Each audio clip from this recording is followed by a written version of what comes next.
So good morning. I'm Sandy McDonald. I'm the Director of the Office of Economic and Small Business Development here in Fort Lauderdale, Florida. We hope all of you are being safe wherever you are on this Friday, June 19th. Yes, also the celebration of Juneteenth. As we sit here, we want to make sure that we're speaking to an audience who also recognizes during this crisis of COVID, it's on all of us not only to keep ourselves safe, but to keep our loved friends and family and other loved ones also safe. Thank you for joining us this morning. This is the PPP, Loan Forgiveness, and the New Flexibility Rule workshop. Why are we doing this workshop today, June 19th? First and foremost, I need you to understand the closing of PPP, the Paycheck Protection Program, is June 30th. So being today is June 19th, you still have time, but you can't wait to June 28th, 29th, or 30th to submit. You still want to submit as soon as possible. So I'm going to bring on a friend today. I'm going to bring on one of our professional allies today. I'm going to allow him to share information with you about PPP. We're also going to allow him to share information with you about submitting an application. And the reason we're doing this workshop today is that we not only want you to make sure you understand the devil in the details about the original program, about the new rules, but we also want you to be speaking to a lender.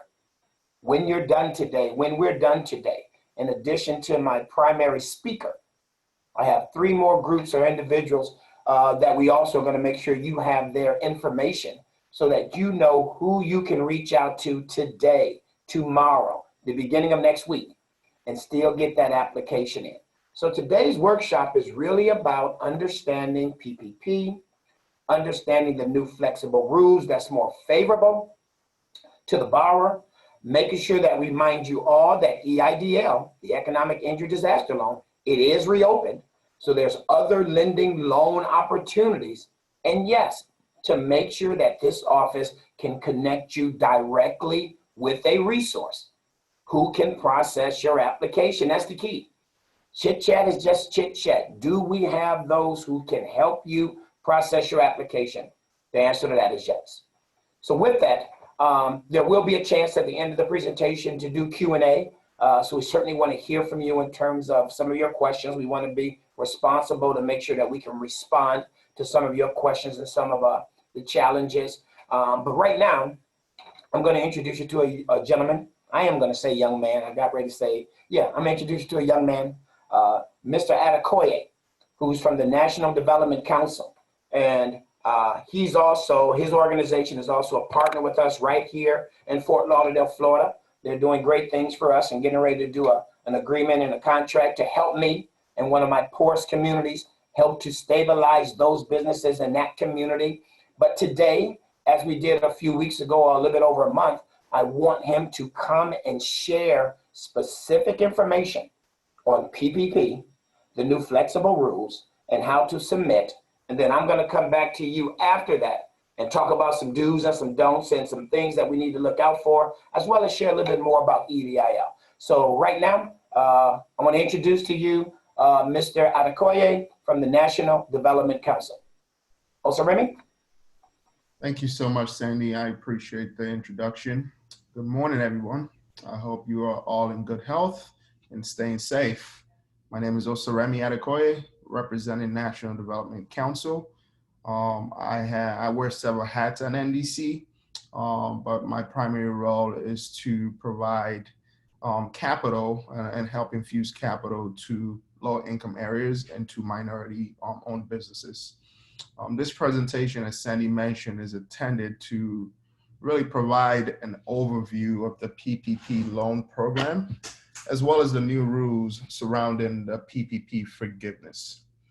Please note that the program continues to evolve, and with new changes being implemented pretty much bi-weekly. To that end, I would encourage you to stay on top of the news, reach out to your lenders to obtain more guidance on PPP. Today, we're going to learn about National Development Council. We're going to learn about National Development Council's affiliate, Grow America Fund. We will learn about the PPP program for those who have not applied or still have questions about the program, or for those that just need a refresher on the program. We're going to discuss the changes to the PPP forgiveness and how it will and can benefit your business. We're going to briefly discuss how to apply for PPP through Grow America Fund. And lastly, we'll go over some frequently asked questions about the PPP forgiveness. Again, I should note that the forgiveness portion of the program continues to evolve. We do not have all the answers. Frankly, no one does. However, I will encourage you to reach out to your lender if you have questions that are specific to your situation. Each lender have used a different process and method, and as such, they'll be able to address your needs directly. About National Development Council, who are we? NDC, National Development Council, is a national nonprofit that was founded in 1969, really with a mission to direct capital to support the development and preservation of affordable housing, create jobs through small business lending, advance livable communities with social infrastructure investment, and build capacity with hands-on technical assistance to local governments. As of 2019, these numbers that you see on the screen are not current. We've done a lot more work than that. However, as of 2019, we've been involved in about $880 million in affordable housing across the country, $754 million in new market tax credit allocation, about $2 billion in private and public-private partnership developments. We've trained over 75 economic development practitioners. We've loaned over now $300 million in small businesses, and that does not include PPP. And we work in over 100 client communities, including Broward County. Next slide, please. How are we related to the SBA or connected to the SBA? Just a little designation between NDC or GAF and the Small Business Administration. Wanted to clarify a few things. When you're looking to apply for a PPP loan or forgiveness, you will go through a lender like us, NDC. We follow all of the rules provided by the SBA, but at the end of the day, everything goes through us. We will collect all of the documents and process your loan for approval. We will also manage all of your forgiveness, all of this based on guidance from the SBA. However, all communications regarding your loan, regarding your PPP loan, will be made through NDC, GAF, or through the lender that you were approved through. Conversely, EIDL, which Sandy briefly mentioned, is 100% processed by the SBA. The SBA will collect all of the documents and process your loan for approval, and you do not have to go through a lender. However, for PPP and other loan programs such as the 7A, the Community Advantage, the SBA 504, you will need to go through a specific lender such as us. As everything continued to evolve, as you've noticed, the rules continue to change pretty much every week or bi-weekly. It seems like there's new guidance every day. So our advice to small business owners is not to panic, be patient. We're trying to get the information to you in the way that's easy for you to digest. The other important note is that there are no experts about this program. There is no one that is more versed than another. We all working on the same set of rules and set of information. So I really will caution you to be careful about anyone claiming to have a lot of information and can help you get maximize on your forgiveness. As a reminder, your lender will process your forgiveness. So please reach out to your lender for guidance.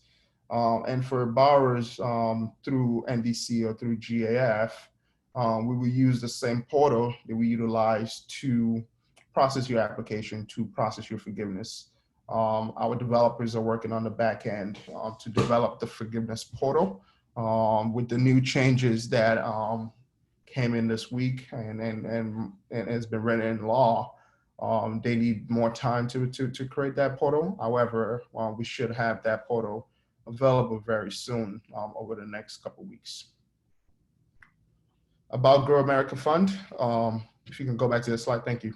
About Grow America Fund, as I mentioned, NDC is the nonprofit. NDC is the parent company. It's been around for over 50 years. Grow America Fund is an affiliate of NDC. GAF, as we often call it, is a community development financial institution, also known as CDFI, that is licensed to make SBA 7A loans across the country. Because we're an approved SBA lender, we were able to make PPP loans, and to date have made over 70 million in PPP loans to over 650 businesses. We prioritize lending to minority-owned businesses, as well as businesses located in low-income areas. As such, we're pretty selective, I guess you can say, in our lending programs, but that's mainly because we're CDFI. And we have to meet certain requirements. So I would say over 60% of the loans we made, whether through our regular 7A program and certainly through the PPP program, were to businesses that were overlooked in the first round. We did not participate in the first round. We needed time to raise some money. We really needed time to understand the program and understand the risk that we were getting ourselves into or taking. But we did participate in the second tranche, and we were able to, in my opinion, make a difference and lend some money out. In Broward County specifically, we did lend over $2 million, and we continue to lend. Our application portal is still open. I'll share the link with you later in this presentation, but our application portal is still open. You can still apply, and we are still processing the applications as of today. Next slide, please. Next. Again, just to reiterate, be patient, do not panic. If you've not yet received PPP, you can still do so. The rules continue to evolve. Consult your lender if you have specific questions. I'll go over some questions today. But like I mentioned, no one is an expert. We are working on the same information that you are working on.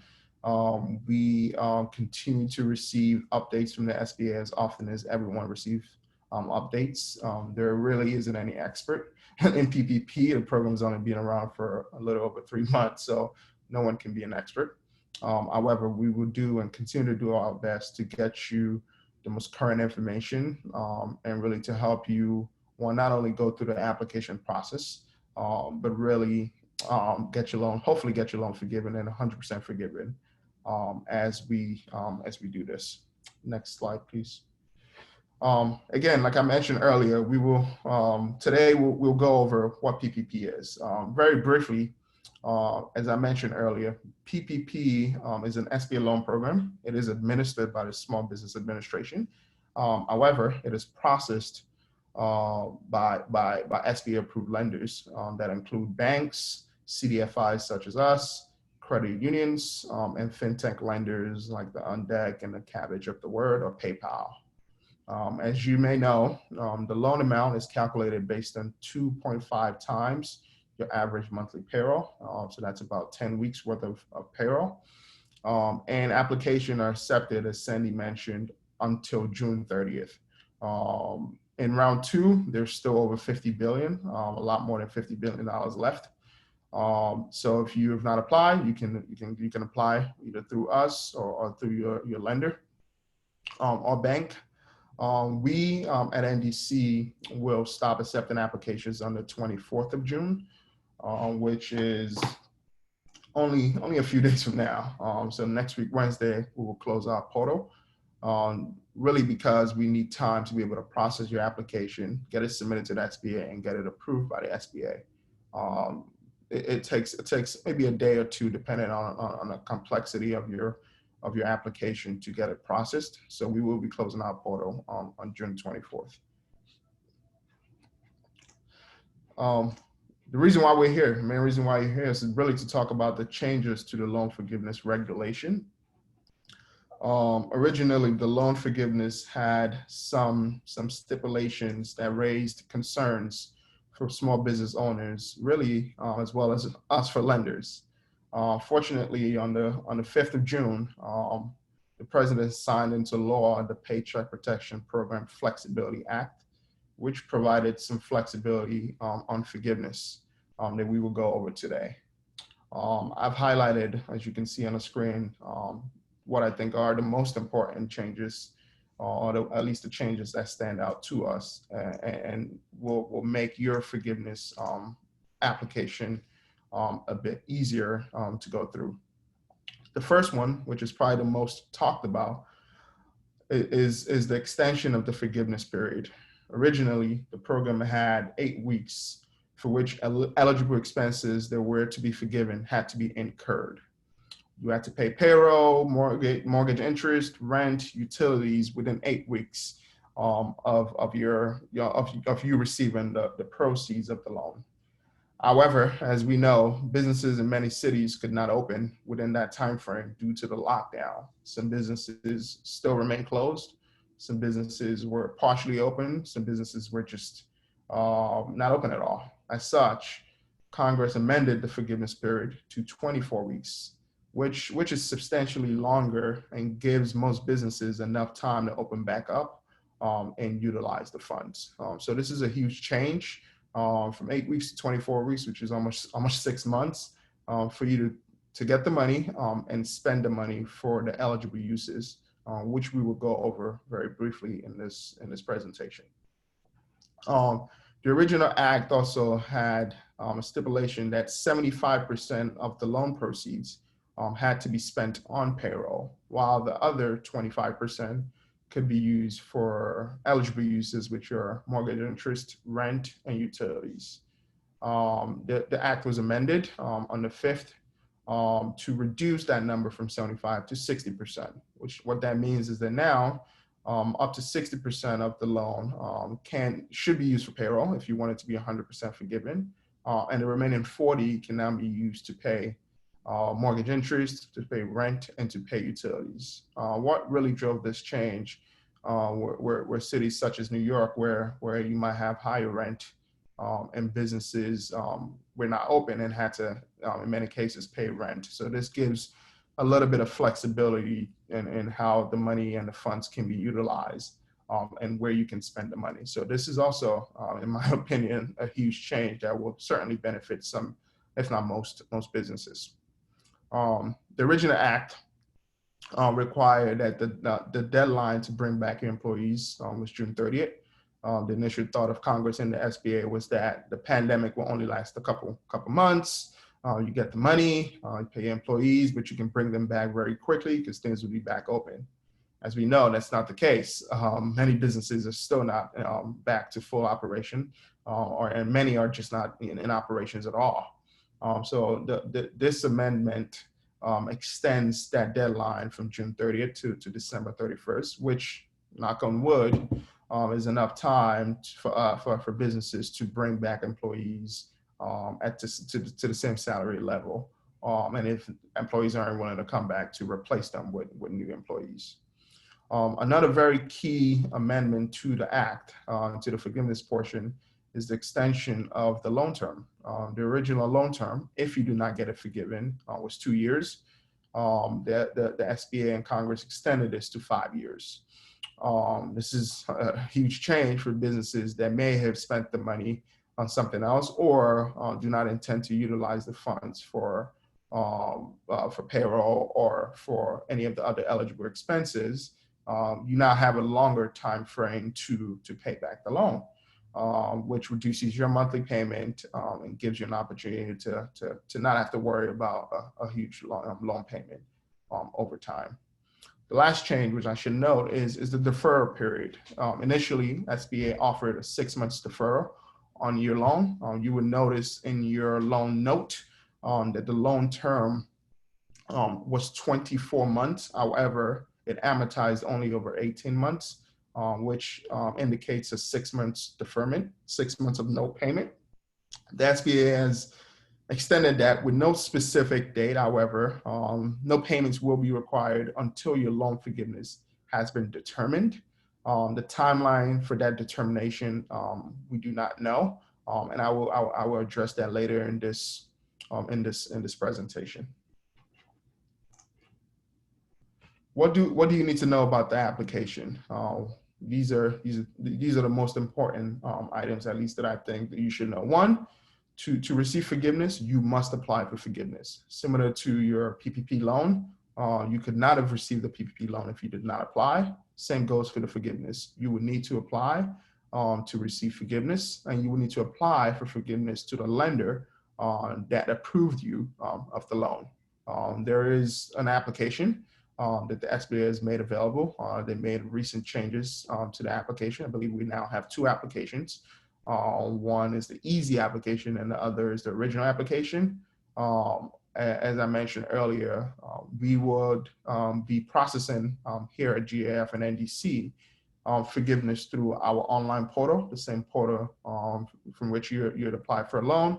And our engineers and developers are working to develop what that would look like. Frankly, they have developed it. We are actually going through some training next week to understand it, but it will be through the same portal, and we will invite you when the time is right to apply for forgiveness, and we'll be able to process your loan forgiveness. I should note that this is a Paycheck protection program. So payroll cost really is the guide to getting your loan forgiven. And remember in the previous slide, what I just mentioned as the 60-40 rule, 60% of the proceeds must go to payroll, and the 40%, the remaining 40% can go towards mortgage interest, utilities, and rent in order for you to maximize on your loan forgiveness. The third point here that you should know about the application is that there are two alternative periods that you can select. One is the covered period, which is 24 weeks after you received the loan, not the day that your loan was approved, but when you actually got the funds deposited into your account. And the alternative covered period is the 24 weeks after the first day of your business first pay period following the receipts of the fund. As we go through our frequently asked questions, we will address and dive in a little bit into the covered versus the alternative covered period. How do I maximize my forgiveness? Again, going back to what I just said earlier, the 60-40 rule really is the guide to it. 60% has to go to payroll, 40% can go towards the other eligible expenses. You may ask, what are payroll expenses? They include salaries, they include commissions, cash tips. I should mention salaries up to $100,000, similar to when you applied for the loan. They include employee group health care benefits, including insurance premiums. They include retirement contribution. They include employee benefit, including cost for vacation, medical leave, parental leave, and sick leave as well. And for sole proprietors, it includes income or net earnings from self-employment, which is pretty much your net profit. And non-payroll expenses include interest payments on mortgage obligations incurred before February 15th, rent under lease agreement enforced before February 15th, utilities that services began before February 15th, and interest on debt obligations previously incurred. I'll focus more on the rent and the utilities. Your rent, because we will ask you for a copy of your lease, must have been in effect before February 15th. So if you have a lease that started last year, you just need to provide a copy of that. We'll go over the documents you need, but you need to provide a copy of that lease. How do I document the use of my proceeds? So you receive the money. How do I document to get forgiven? I broke this down to 4 sections. 1, payroll. We'll need the same reports that you submitted at the time of application, reports from third-party payroll providers, such as QuickBooks, and we will need the forms for them, or we can utilize your IRS Form 941, which is your quarterly tax, IRS tax filing. We can utilize that to verify how much you spent in payroll, as well as canceled checks or pay stubs that you provided to your employees. For rent, we need canceled checks. So if you're paying via check, we'll need the canceled check. You can find this on your bank statement, or can request this from your bank. We'll need the receipts if they're available to substantiate that you made that payment, or similar documentation showing your rent payment. So this can be in bank statements. You can just print out a bank statement, highlight, what you pay to as rent. We will match the individual you're sending the rent to, your landlord, to your lease to make sure that it's the right person. As I mentioned, we'll need a copy of your lease agreement to substantiate that it was in effect before February 15th.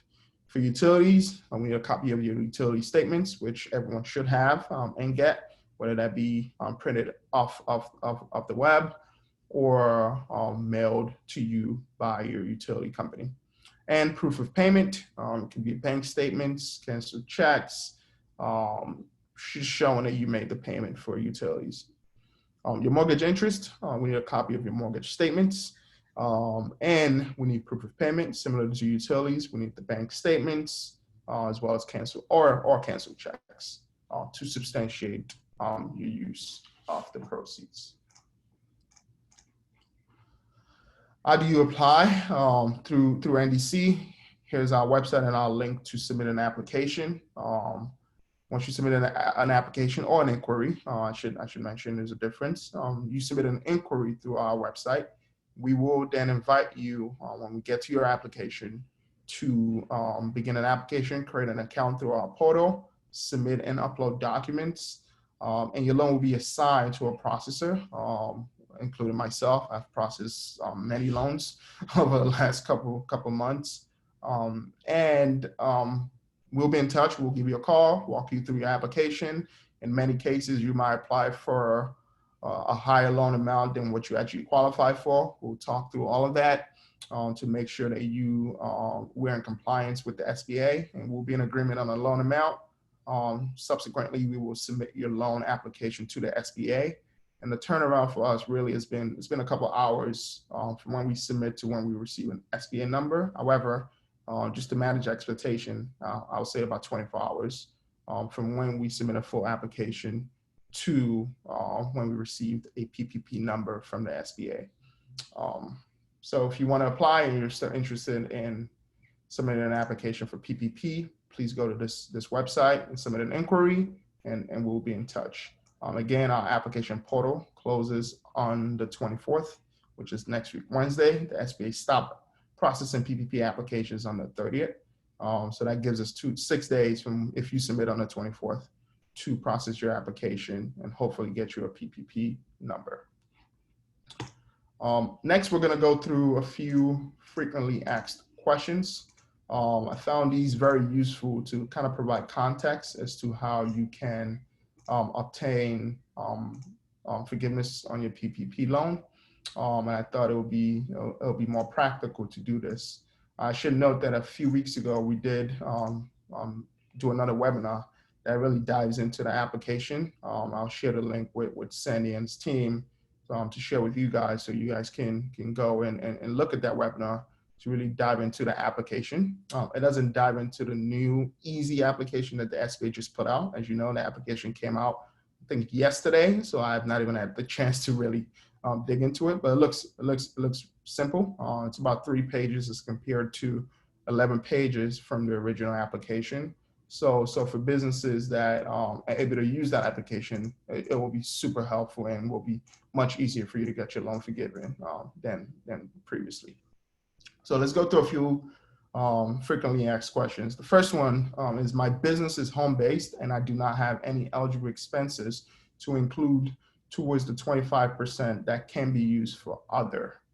What are my options for loan forgiveness? And the simple answer is, if you're able to reach the full loan amount with payroll costs, meaning 100%, you are eligible for full forgiveness. As I mentioned earlier, it's a paycheck protection program. So although the SBA is allowing you to use 60%, the 60-40 rule, doesn't mean that if you utilize 100% for payroll that you would not get it forgiven. You absolutely will.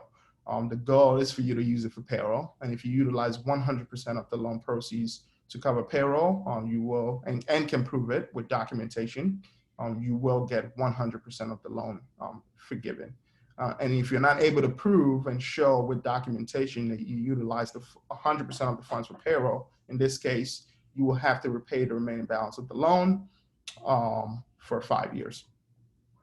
Second question, I'm not a sole proprietor or independent contractor. As an owner, is my owner compensation replacement limited to the same calculation as sole proprietors and independent contractors, which is basically the 8 weeks divided by 52 worth of the net profit? Yes, all business types that use self-employment income will use the same 8 weeks divided by 52 weeks calculation. This includes partnerships, LLC, which use self-employment income from line 14A of the Schedule K1, sole proprietors, LLC, that report under Schedule C. There's going to be a little bit more guidance on sole proprietors and independent contractors. I did read up on a few that I have not confirmed. As such, I did not include in here, but there's more down the line about owner compensation for or net profit for Schedule C businesses. So more to come on that. Can I use funds to pay independent contractors and have this count towards loan forgiveness? The answer is no. Payments to independent contractors are not an eligible payroll expense. Independent contractors are considered a business. As such, they should have applied and could still apply for a PPP loan separately. So if you have a business and you have a mixture of employees, W-2 employees, as well as independent contractors, when you applied for the loan utilizing your tax form 941, your independent contractor expense, which is not a payroll expense, was not included in your 941 number. As such, it cannot be included in your forgiveness. Independent contractors should have applied using their Schedule C for PPP funding. So if you got the money and paid an independent contractor, and that independent contractor also applied for PPP loan, they've basically double dipped, and unfortunately, you would not be able to get it forgiven by the SBA. What type of taxes paid count towards loan forgiveness? You can count payment of state and local taxes assessed on employee compensation towards your payroll cost. Not federal, just state and local taxes. In many cases, businesses could not and were not able to provide documentation to show their state and local tax payment, and as such, calculation was solely based on the employee W-2 figure, which was under 941s or 940. But you can't count state when you ask for forgiveness. State and local taxes assessed on the compensation. Taxes imposed and withheld from the employee can also be included as payroll cost and count towards the loan forgiveness. Again, federal payroll taxes, which are imposed on the employer, are not eligible for forgiveness. Next question, I provide healthcare coverage for my employees with families. Is the full payment of healthcare benefits in these situations counted towards forgiveness or only the portion for the employee? The answer is yes. You can include all healthcare costs in calculation, regardless of whether it is for an employee or for their family. It's a part of a large, as long as it's a part of a larger coverage plan, it can absolutely be included. Have been paying health insurance premiums, corporate payment for my laid off staff who has healthcare insurance through us previously. Can I include this in my loan forgiveness? Yes, if the employees leave, as long as the employees leave is not covered under the Families First Corona Response Act, this expense qualifies as an eligible payroll cost and can be included with the loan forgiveness calculation. Next slide, please. I take monthly draw from my checking account.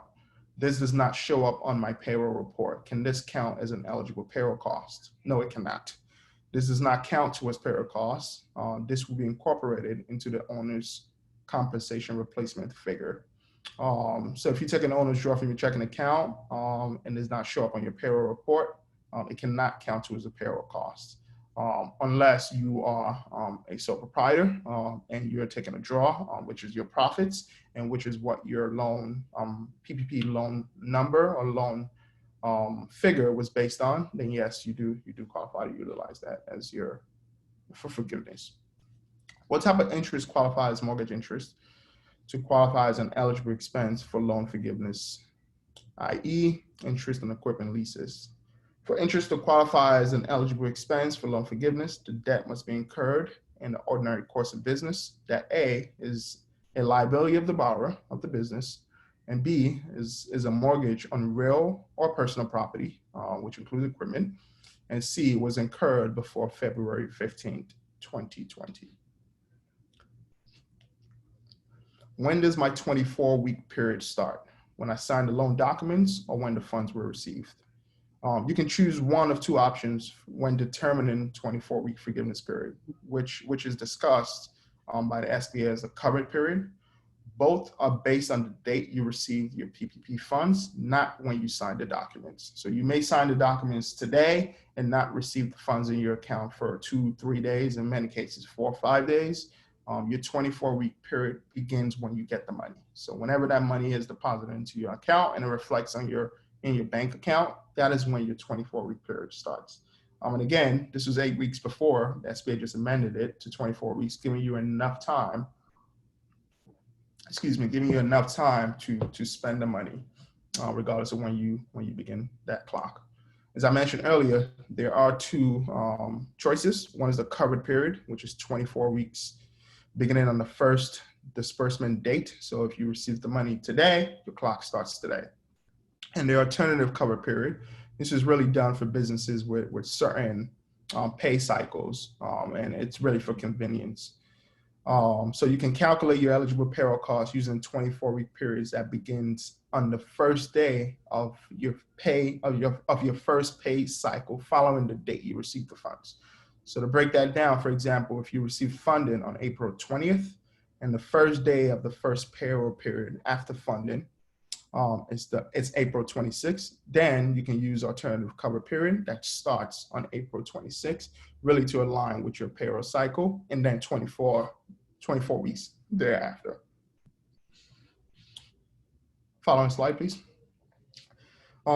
Questions now about forgiveness and the calculation. Can I apply for forgiveness before 24-week period after my loan was received if I have all the necessary documentation? Yes, you can. There are no restrictions on when you can apply for forgiveness as long as your lender is accepting forgiveness application. As I mentioned earlier, we have not at NDC started to accept forgiveness applications, but we will very soon. Over the next week or two, we'll begin accepting forgiveness applications. So if you have all your necessary documentation, at that point, you can begin to submit those. And your bank, again, will be your source of guidance on this. Whoever your bank or whoever you borrowed the money from is who will give you guidance on when you can begin to submit your application. So please reach out to them. And also, we do not, lenders do not have any direction from the SBA on how to submit a forgiveness application and what the approval process will look like. We don't have any clue at this point, but this is a evolving program, so I suspect some guidance from the SBA on our end will come over the next couple of weeks, hopefully. How long after the 24-week period do I have to apply and submit my documentation? When will I know if my loan is forgiven? Again, SBA has not provided a deadline on when forgiveness applications must be submitted. However, once you submit a complete forgiveness application to your lender, we, the lender, have 60 days to review and submit to the SBA. Thereafter, the SBA has 90 days to review the application and make a final determination on your loan forgiveness. And please remember, because of the amendment to the forgiveness program, you are not required to make any payment until a final determination on your loan forgiveness has been determined. So you're not required to make any payment as long as you are still in the process of applying for forgiveness.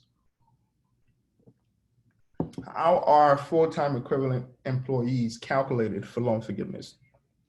There are two ways to calculate the number of full-time equivalent employees, known as FTE. You can use either method, but you must be consistent in using one method for all your calculation. So you cannot use one method for one employee and another method for the second employee. You have to be consistent if you choose either the traditional or the simplified method. To use this calculation for the traditional method, you divide the average number of hours worked per week by 40. Some nuances: an employee cannot count as more than one FTE. That is the maximum that one employee can count as one FTE, no matter how many hours they work. An employee and employees who work fewer than 40 hours per week are aggregated. So an example, for instance, if there are 5 employees in a company and they work 50, 40, 30, 20, and 10 hours respectively, this would equal 3.5 full-time equivalents. And the calculation is based on, again, the traditional method. Employees averaging 50 hours will be 1, because again, that's the maximum. Employee averaging 40 hours will be 1 as well. 40 divided by 40, this is 1. If you average 30 hours, will be 30 divided by 40, which is 0.75. Average 20 hours will be 20 divided by 40, which is half, 0.5. And 10 hours will be 10 divided by 40, which is 0.25. You add these numbers together to get 3.5 full-time equivalents employees. The simplified method, there are only 2 values to each employees. 1 for employees who work 40 hours or more per week, and 0.5 for employees who work fewer than 40 hours per week. So this is simpler, but may not be beneficial depending on the type of business you operate. Or depending on your situation. So you need to, my advice would be to do both and figure out which one works better for you. For example, if there are 4 employees in a company and they work 50, 40, 30, and 20 hours each respectively, this will equate to 30 FTE employees. Employee averaging 50 hours, it's just 1. Employee averaging 40 hours, also just 1. Employee averaging 30 hours, because it's less than 40, it's 0.5. And employee averaging 20 hours is 0.5. In this case, an employee averaging 10 hours is also 0.5. And the total number will be 3 once you add those full-time equivalent numbers together. So again, there are 2 methods. You can select which one you think works best for your business. Next slide, please. Additional questions. What happens if my number of full-time equivalent employees is different than the headcount listed on the original PPP application? The figure included in your application is not relevant when calculating loan forgiveness. The number was only used to determine eligibility. So it really has no correlation. I wouldn't worry about it. Can a new hire account to his eligible payroll cost and my FTE, full-time equivalent calculation for loan forgiveness? Yes, you can include all employees who were employed at any point during the covered or alternative covered period if their principal place of residence is the United States. So yes, if you hire someone new, you can absolutely add them to your payroll cost for the 24-week period following your disbursement date, depending on what period you use, either the covered or the alternative covered period. Next question, can I increase pay rates for my employees and or provide bonuses to count towards loan forgiveness? Yes, increased salaries and or bonuses can be paid to employees. However, as you know, maximum forgiveness that can be allocated to any single employee is $15,385, which is 8 weeks of pay for an employee earning $100,000.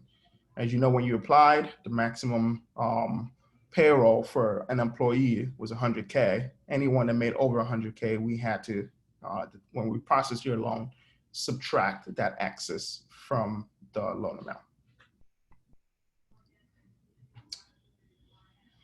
So this ends our presentation. I hope this was helpful in kind of breaking down the new rules on forgiveness and also answering a few questions that I thought stood out to me. I will then now go through the questions that I've been asked to answer. And again, remember, NDC, NGAF will continue to accept application until the 24th. The SBA will stop processing applications on the 30th. Sandy, I'll hand it back to you while I go through these questions. Thank you. Thank you, Oseremi, again. And for those of you, I've answered some questions, but now we're going to let the expert, we're going to let the real expert answer the remainder of the questions. And again, we are asking you to be vigilant and be about your business. This is the time to apply. At the end of the day, you also heard Oseremi explain that program is on the 30th. You don't want to try to send him and others an application on the 29th. He's actually been real clear. Their group is going to stop receiving it earlier than that. I believe he mentioned the 24th. So you want to take a look at today, you want to take a look at Monday, Tuesday, and if you're going to be needing his assistance, you want to try to get that in. What I'm going to do now is I want to just shift this a little bit because we're at this period where you've had the PPP and you've had the EIDL. And when it comes to the PPP, as Oseremi explained, there are no experts. I have other CPAs in my county. I have other folks in other national organizations, and all of the true professionals are saying the same thing. There are no experts. However, we're all following the guidelines as they come and seeing how they're fluid. It's just important to try to stay in touch with those who are actually being responsible to reviewing and understanding and flowing that information. But the good thing about the PPP, you are actually working with a lender. And that's the difference. We're not here to bash anyone, but you saw what happened in the first round. A lot of folks are still frustrated with the big banks. Then when Congress and the Senate did the second round, it was by design, it was intent. That they wanted to work with more of the mid-sized and smaller banks. They wanted to work with the credit unions, and they wanted to work with the community development, financial institutions, the CDFIs, like our partner this morning, the National Development Council. So that's who you want to, especially in these last hours. If you're going to be submitting for the first time, if you're really trying to see if you qualify, you want to get that through, you want to work with one of these smaller banks and institutions so that they can make sure that the guidance is proper and you really have someone to speak with. But what we want to talk about right now is some of the PPP loan forgiveness do and don'ts. And Oseremi just went over some of the things based on eligibility. I'm here as the Economic Development Office who has to work with over 70,000 businesses in Broward. And if I try to focus on my smallest of small, that means there's still another 40-something thousand businesses. And not that everyone's applying, not that everyone needs, but we just want to be clear. If you're one of the small businesses in our county, and I can say it openly, if you just happen to be a small business anywhere in this country, and you went after PPP, and you were successful in receiving PPP, let's remember, as Oseremi also addressed, there are some legitimate do's and don'ts, especially if you want to apply for the forgiveness. So what to do? Have a clear knowledge of the eligible expenses. Recognize that the intent is really about maintaining employees on payroll. That was the original intent. So everything you should do is impacted by COVID, but in terms of your intent, in terms of your reason for applying, it should be centered around eligible expenses. And yes, you can get the list of eligible expenses at sba.gov for PPP. And similar to what Oseremi went through, there's multiple frequently asked questions that can get you to some of those specifics. Be aware, rules are constantly changing. We've talked about that. Oseremi talked about that. I had another local presentation earlier this week, or actually it was last week, that was done by Sean Davis and Associates, and they mentioned that. That's one of the things that I did here in the presentation. It's fluid. So no one's running around here acting like they're an expert, but folks, you need to be aware of the rules and as the rules change. So that's why we're glad we have some partners local. We have other partners on our website who's at least here to entertain questions based on the rules as we're getting them. Again, the new forms for the flexibility rules that were announced over a week ago. Those new forms are just now coming in as of yesterday. That's how fluid this is. So again, that's another advantage as a do in working with, or at least getting technical assistance from one of the small banks or credit unions or CDFIs. You're working with someone who's small enough to actually give you the attention you're looking for. And again, what's another one I want to pick? If you have a CPA, use them to prepare and submit the application. That's true on the front end. If you don't, then that's another one of the reasons that I just mentioned. You want to go with one of the smaller banks, credit unions, or CDFI. Next slide. PPP do's and don'ts, what not to do. And that's why we're talking today, folks. We know when PPP started. We know when the second rounds of fund came. We know when we heard about the flexibility rule. We're still sitting here right now today, June 19th. This program officially ends June 30th. You do not want to wait to the last minute. We're trying to do this push because we know anywhere from 60 to 90 billion with a B is still remaining. So that means if you haven't done it, there's still time. But no, my recommendation, you do not have to the 28th or the 29th to submit your application. You must respect the fact that whether it's the NDC or whether it's one of the other lenders that's on our website that I'm going to introduce you to later in these slides, you still have to give them time to go through your application. You still have to give yourself time in case they got one or two questions in order to dot that I and cross that T for them to get back with you. No one can do that. If you're submitting an application on the 29th or the 30th, and you think it's going to be reviewed and then submitted to be considered to be accepted. So we are at the 19th. If you need to take today and the weekend to take the information and the information off these slides, the frequently asked questions that you can go to sba.gov and see, if you need to take today and the weekend to dot your I's and cross your T's so that you can submit an application on Monday, no later than Tuesday of next week, that's what we're encouraging you to do. That's what you don't want to do. What not to do. Don't wait till the end. And again, we are approaching the end. So again, get that application in as soon as possible. Don't omit any required supporting documentations. You know that's getting ready to slow your process. So again, you're going to do your due diligence. You're going to do this work this weekend. And then all of a sudden on Monday, you're going to work with NDC and you're going to submit.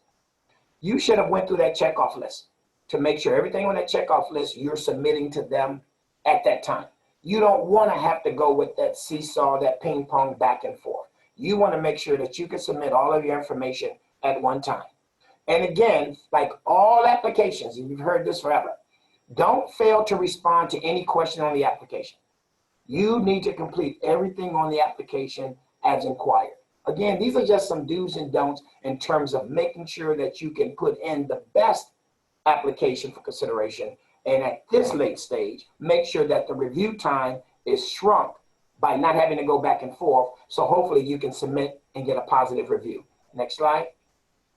Ineligible uses, Oseremi spoke to some of the ineligible uses. There's a sheet and more FAQs that speaks to ineligible uses. We want to just point some out. Remember, this is really about payroll and payroll related expenses. One of the questions is, someone was simply saying, can you provide new information on what you were doing as a business or what you want to do versus historically what you've done?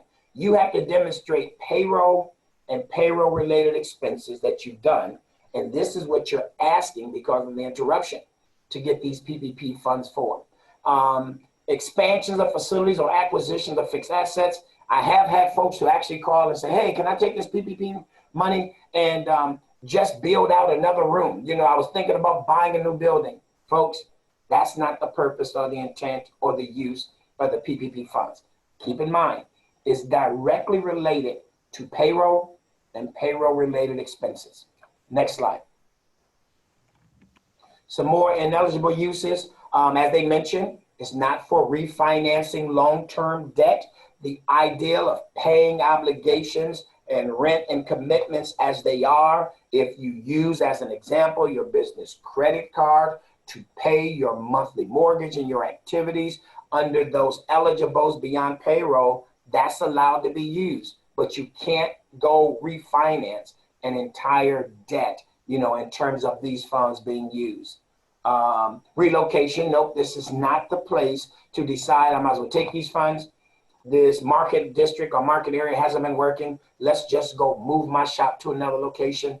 That's not an eligible use of the funds. So again, these are just some examples of how you want to stay focused in terms of understanding what's required. And why do I want you to stay focused? We're early. We still have folks who haven't even received their PPP. And already we're getting reports from the Department of Justice and others about inappropriate uses of PPP. Now, whether folks are targeting or not, the bottom line is PPP was not set or designed for you to go buy those 2 new trucks, that Corvette, and that jewelry. That wasn't the intent. That has absolutely nothing to do with payroll and payroll related expenses. If it did, Certainly wouldn't be about buying new vehicles. We wanted to give these not as warning, but just to share information. Everyone must understand what the purpose and the intent. And I'm the first one to say, yes, you saw the stories before I did. You even saw professional franchises get in money. Whether they gave it back or not, the idea is that that was not the original spirit and intent for the major businesses to have these funds. However, it is written off of the SBA rules. It does say small businesses consisting of 1 to 500 employees. But we know that the intent was to get it to the smallest of small businesses. So even without going back and forth who got it and who shouldn't have got it, my whole point is we don't want to hear about our borrowers who have the potential for forgiveness that can at least try to sustain during and come out of this COVID being identified as a borrower who's misusing or who are inappropriately using the funds that are made available. So this is to let you know that even before we get into the forgiveness aspect, the Department of Justice, the IRS, and the others are taking a look randomly and sometimes specifically at loan amounts and, more importantly, immediate uses. And when it doesn't comply with what the intent or what the spirit as well as the letter of the law says, these are the things that you're seeing on the screen that can happen. Next slide. So let's talk about EIDL a little bit, Economic Injury Disaster Loan. And we remember that for businesses, non-agricultural, it was suspended for a while. And they just took about a 3-week period and did strictly agricultural and agriculturally related businesses. Well, EIDL is back as of Wednesday for all businesses. So for all businesses, that economic injury disaster loan and that economic injury disaster loan grant is now back. So remember, this is about a loan. This is not about PPP. This is not about a forgiveness. This is about a loan that you can use that has a tad bit more flexibility even than PPP, and it has favorable repayment terms. Some of these EIDL loans that I've even seen have periods of 15, 20, and up to 30 years to repay. EIDL is an opportunity for you to potentially get that business loan you need to begin to address some of those immediate needs because of the interruption due to COVID, and to schedule how to sustain and grow your business. So remember, fixed debts, rent, etc., accounts payable, some bills, and payroll are multiple reasons or multiple things you can spend your EIDL on, and the application as a part of the full loan application for the grant. That's a non-repayable grant that up to $10,000. It looks as if by the time they really started dabbling into that grant, they started affording you $1,000 per employee up to 10. So that 10,000 or that 8,000 or that 2,000 or even that 1,000 for the single employee that you did receive, you don't have to pay that back. And that's whether you get the loan or not. If you receive the grant, you don't have to pay that grant back. So we just want you to know EIDL has reopened. Next slide. Taking advantage of it, remember, there's no cost to apply. There's no obligation to take these funds. And this is where I got to ask my businesses to be smart. Some have strategized and took a look at PPP and EIDL. I know some who have gotten both. The ideal is you got to remember, EIDL can be favorable based on long term, and based on long term and the ideal of the amount you receive based on what you applied for, you could probably leverage that and sustain that with minimum monthly payments. It works in your favor. Even when PPP was 2 years payback and it's now 5, you got to remember, if on the PPP you don't meet the forgiveness criteria, then whatever that total dollar amount is, that's a loan. And though it's more favorable to use 5 years versus 2, whatever that total dollar amount is, you now will have 5 years to pay it back. So that can be kind of tight still for some businesses. Whereas EIDL, we have known and we have seen terms that have come in for 15 up to 30 years. So these terms are far more favorable to the borrower. And again, small business, we're talking about 3.75 interest, over this long period. And again, terms up to 30 years. I have to keep saying that because I do have one of our small businesses who did apply, who did receive a dollar amount of about $130,000, and they were able to receive a 30-year term. That's a plus for that business. I even had another small business who received a much smaller amount. I think the amount was something like 12 or 15,000. And they gave that person 15 years to pay it off. Again, as he mentioned, he's not even going to take 15 years. He's going to pay it quicker, but he's going to be smart about leveraging it, because what is it about this EIDL? Different than the PPP. You apply for the PPP through a lending institution. You apply for the EIDL through the SBA. So what else are you actually doing when you receive this grant, but more importantly, when you receive this EIDL loan? You are establishing a payment history. You are establishing a record with the SBA. And the SBA, minus this crisis, has far more programs than the ones we're talking about, PPP and EIDL. And let's be clear, EIDL is already a program with the SBA. They just got additional CARES Act because of COVID.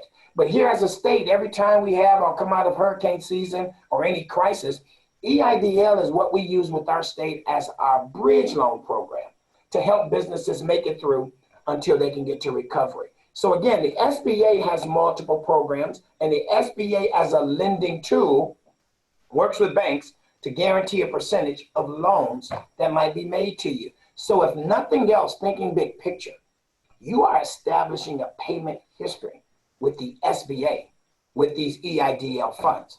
So could you imagine if you use that properly, if you pay timely, even if you decide to pay some a little sooner than what the final due is, you've now put yourself in a position to continue working with the SBA and with institutions that work with the SBA when you decide you do need that bigger loan, when you decide you do want that new brick and mortar, when you decide that one of their other programs will advantage you.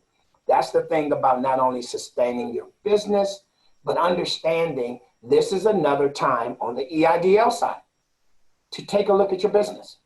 Yep, use these funds to sustain you, to get you through COVID, to make sure you can be in a position to recover after COVID, to bring and safely bring your customer base back.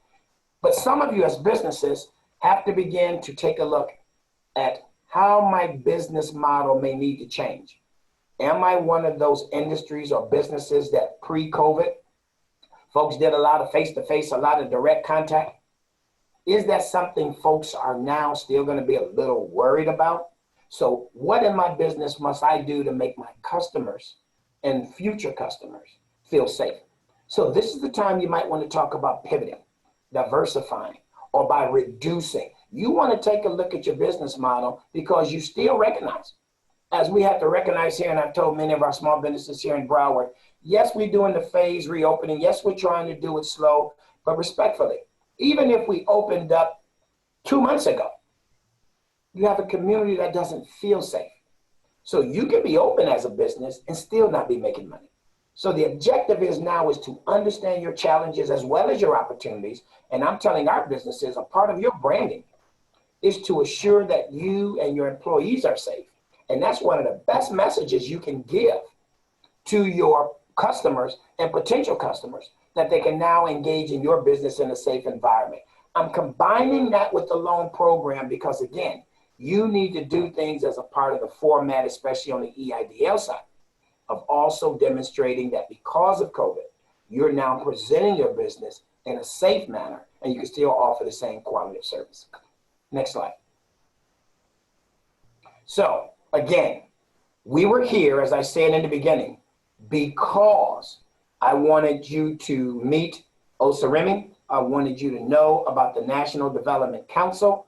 I wanted you to know that they're working with our office, working with businesses in Broward. And yes, they have locations all over this country. He made mention of how many communities across the country they're working in, and they're primarily focusing on those low census tract, poor communities in this country. And because of that, we wanted you to know if you're one of our small banks, if you're one of our small businesses, if you're one of our small women-owned businesses, if you're one of our small minority-owned businesses, if you're just one of our small businesses, period, his organization is here to assist you. But I also want you to know about our friend Jenny Chokaran over at First Horizon.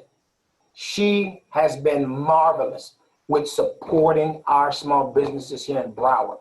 That's another on-the-record contact, in addition to NDC, that's someone that we're comfortable saying right now, you can still reach out to them today. You can reach out to them Monday and Tuesday of next week.